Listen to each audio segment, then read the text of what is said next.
दादी माँ से जब मैंने उनके हष्ट-पुष्ट रहने का राज पूछा तो उन्होंने मुझे एक बहुत ही खास चीज़ बताई। उन्होंने बताया कि बेटा, मैं पिछले 70 सालों से एक ऐसे रूटीन को फॉलो कर रही हूँ जिससे मेरी जो सुनने की शक्ति है, आँखों की देखने की शक्ति है, कानों की सुनने की शक्ति है, वो आज भी वैसी की वैसी है जैसे कि मेरे पहले हुआ करती थी जब मैं 20 की थी। तो दादी माँ से मैंने बोला कि दादी माँ, हमें भी ज़रा इस चीज़ के बारे में बताइए, क्योंकि आज की जो पीढ़ी है उसमें यह समस्या बढ़ती जा रही है, तो हमें इस चीज़ की बहुत ही ज़्यादा ज़रूरत है। तो दादी माँ ने बोला कि हाँ बेटा, क्यों नहीं, मैं तो बस यही चाहती हूँ कि सभी हमेशा हंस-पुष्ट रहे, उनके परिवार हमेशा खिलते और खुशहाल रहे। तो मैंने दादी माँ से बोला कि चलो दादी माँ, अब आप मुझे बताओ कि आप ऐसे कौन से रूटीन को फॉलो करती हो। तो दादी माँ ने मुझे बताया कि बेटा, मैं हमेशा एक अदरक का छोटा टुकड़ा लेती हूँ और उसको मैं पहले अच्छे से छील लेती हूँ और इसमें घर की किचन में रखी कुछ सामग्री का और भी इस्तेमाल करती हूँ। तो मैंने दादी माँ से बोला कि दादी माँ, चलिए आज आप मुझे स्टेप बाय स्टेप वो सारी चीज़ें बताइए जो आप पिछले काफ़ी सालों से यूज़ करती हुए आ रही हैं। तो दादी माँ ने बोला कि चल ठीक है बेटा, सबसे पहले मैं अदरक लेती हूँ, उसको मैं अच्छे से छील लेती हूँ और फिर मैं उसके छोटे छोटे टुकड़े कर लेती हूँ। मैं सुबह और शाम का जो ये प्रिकॉशन है, जो ये मिश्रण है, वो मैं एक साथ ही बना लेती हूँ। इसके छोटे टुकड़े करने के बाद मैं इसी के साथ इस्तेमाल करती हूँ गाजर, जो कि हमेशा नेचुरल होती है, इसमें कोई भी केमिकल की चीज़ें नहीं होती है, यह एकदम बिल्कुल ऑर्गेनिक होती है और इसके कोई साइड इफेक्ट भी नहीं होते हैं। तो मैं इसमें गाजर लेती हूँ लगभग 1.5 से 2 और उसके भी मैं छोटे छोटे टुकड़े कर लेती हूँ इस तरीके से।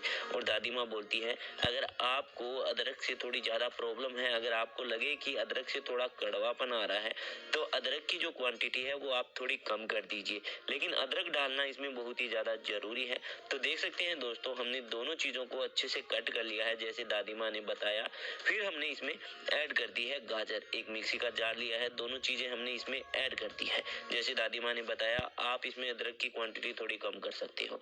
और दादी माँ ने बताया कि इसमें हमें लहसुन की कुछ कलियाँ ऐड करनी होगी और इसी के साथ हमें आधा गिलास पानी ऐड करना होगा और इसको एक मिक्सी जार की मदद से अच्छे से ग्राइंड कर लेना होगा।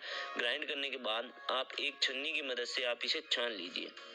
तो मैंने दादी माँ से पूछा, क्या दादी माँ, आप पिछले 75 ईयर से इसका रेगुलर इस्तेमाल कर रही हो? तो दादी माँ बोलती है कि हाँ बेटा, मैं चाहे कुछ भी हो जाए इस मिश्रण को कभी नहीं छोड़ती, इसका मैं हमेशा इस्तेमाल करती हूँ और चाहे सुबह हो या शाम हो, मैं इसका इस्तेमाल करे बगैर नहीं रहती। और दादी माँ ने बताया कि हमें इसमें इस्तेमाल करना होगा नींबू, जो कि बहुत ही आसानी से मार्केट में हर मौसम में मिल जाता है और आजकल तो इसे हम घर पे भी बहुत आसानी से लगा सकते हैं, क्योंकि आजकल के जो पौधे आते हैं वो 12 मासी होते हैं, यानी दोस्तों 12 के 12 महीने जो ये है फल देते हैं। तो आप इस पौधे का घर पर ही निर्माण कर सकते हैं, इसको लगा सकते हैं। तो दादी माँ ने इसमें आधा नींबू भी ऐड करने को बोला, तो मैंने इसमें आधा नींबू ऐड कर दिया और फिर इसको हमने थोड़ा अच्छे से मिक्स भी कर लिया। मैंने बोला कि दादी माँ, इसमें हमें कुछ और भी चीज़ें ऐड करनी होगी क्या?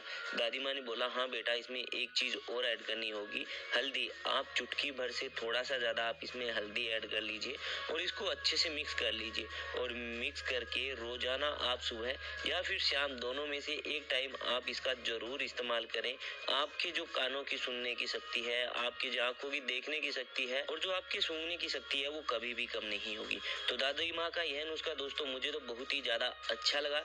आपको कैसा लगा कमेंट बॉक्स में कमेंट करके ज़रूर बताएं और दुनिया के कौन से कोने से आप हमारी ये वीडियो देख रहे हैं, ये भी हमें कमेंट बॉक्स में कमेंट करके ज़रूर बताएं। अब मैं चलता हूँ दोस्तों, मुझे दीजिए अलविदा। आप अपना और अपनी फैमिली का ध्यान रखिएगा। Bye bye.